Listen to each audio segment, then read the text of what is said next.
సౌమ్య దర్శన్ని సొంతం చేసుకోవాలని చేస్తున్న ప్రయత్నం ఎలాగైనా శరణ్య తిప్పి కొట్టాలని సౌమ్య పుట్టినరోజు తనకి ఒక సర్ప్రైజ్ గిఫ్ట్గా పెళ్లి చూపులు అరేంజ్ చేసి సౌమ్యకి గట్టి షాక్ ఇస్తుంది. దానిలో భాగంగానే శరణ్య సౌమ్యకి పెళ్లి చూపులు ఏర్పాట్లు చేసి పెళ్లి కొడుకు వాళ్ళని వాళ్ళ ఇంటికి రమ్మని పిలిచేసరికి పెళ్లి కొడుకు వాళ్ళందరూ కూడా ఆనందభైరవ వాళ్ళ ఇంటికి సౌమ్యని చూసుకోవటానికి అక్కడికి వస్తారు. అక్కడికి వచ్చిన పెళ్లి కొడుకుని చూసి అక్కడున్న వాళ్ళంతా కూడా అబ్బాయి చాలా బాగున్నాడు కదా అని ఆనందభైరవి వాళ్ళు అనుకుంటూ ఉంటారు. ఈలోపు శరణ్య సౌమ్య రెడీ అయి వస్తుంటే సౌమ్యని తీసుకొని హాల్లోకి వస్తూ ఉంటుంది. అప్పుడు సౌమ్య వాళ్ళని చూసి ఎవరు వీళ్ళంతా అని అడిగేసరికి నీకు సర్ప్రైజ్ గిఫ్ట్ ఏర్పాటు చేస్తానని చెప్పాను కదా సౌమ్య, దానిలో భాగమే ఈ పెళ్లి చూపులు అనేసరికి సౌమ్య ఒక్కసారిగా షాక్ అవుతుంది. నాకు పెళ్లి చూపులు ఏంటి అని సౌమ్య శరణ్యని అడుగుతూ ఉంటే, మరి నువ్వు నాకు వార్నింగ్ ఇచ్చావు కదా, నా మొగుడిని నీ సొంతం చేసుకుంటానని ఛాలెంజ్ కూడా చేశావు. నా మొగుడిని నీ దగ్గర నుంచి కాపాడుకోవాలంటే ఈ మాత్రం ప్రయత్నం నేను చేసుకోవాలి కదా అని శరణ్య సౌమ్యతో అంటూ ఉంటుంటే శరణ్య మాటలకు సౌమ్య ఒక్కసారిగా షాక్ అవుతూ ఉంటుంది. తర్వాత శరణ్య సౌమ్యని తీసుకొచ్చి ఆ పెండ్లి కొడుకు వాళ్ళ ముందర కూర్చోబెట్టేసరికి సౌమ్యని చూసిన పెండ్లి కొడుకు అమ్మాయి నాకు నచ్చిందని చెప్పడంతో అందరూ ఒక్కసారిగా చాలా సంతోషపడుతూ ఉంటారు.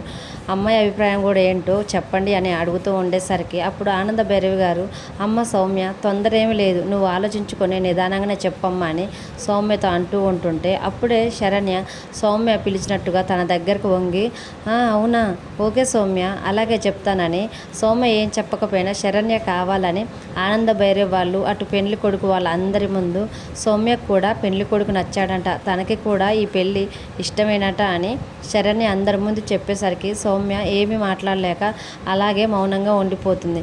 తర్వాత సౌమ్య నేను పెళ్లి కొడుకుతో ఒకసారి మాట్లాడాలి అనుకుంటున్నానని చెప్పడంతో ఇద్దరిని పక్కకు వెళ్ళి మాట్లాడుకోమని చెప్తారు.